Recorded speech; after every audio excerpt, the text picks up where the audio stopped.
FIFA র্যাঙ্কিংয়ে বাংলাদেশ ও আর্জেন্টিনার উন্নতি, ব্রাজিলের অবনমন। দেখুন, ফিফা র্যাঙ্কিংয়ে এক ধাপ এগিয়ে 184 থেকে 183 নম্বরে উঠে এসেছে বাংলাদেশ জাতীয় ফুটবল দল। গতকাল ফুটবলের নিয়ন্ত্রণ সংস্থা কর্তৃক হালনাগাদ করা র্যাঙ্কিংয়ে এক ধাপ এগিয়েছে আর্জেন্টিনা, অবনতি হয়েছে ব্রাজিলের। র্যাঙ্কিং হালনাগাদের আগে এশিয়ান কাপ বাছাইয়ের দুটি ম্যাচ খেলেছে বাংলাদেশ দল, যার একটিতে হেরেছে এবং অন্যটিতে ড্র করেছে। হংকং চায়নার বিপক্ষে হোম ম্যাচে 4-3 গোলে হেরেছে জামাল ভিয়েরা। হংকংয়ে গিয়ে করেছে 1-1 গোলে ড্র। র্যাঙ্কিংয়ে উন্নতি হলেও পয়েন্ট কমেছে বাংলাদেশের। লাল সবুজ দলের আগে পয়েন্ট ছিল 899.24, বর্তমানে তা 894.4, অর্থাৎ বাংলাদেশের পয়েন্ট কমেছে 5.18।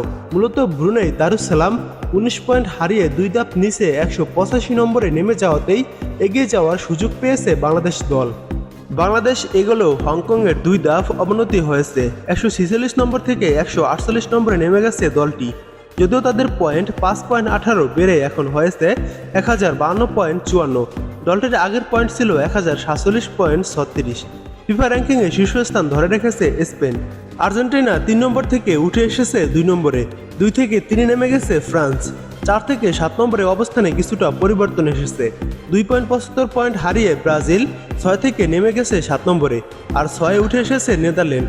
ইংল্যান্ড ও পর্তুগাল আগের অবস্থানে রয়েছে যথাক্রমে 4 ও 5 নম্বরে।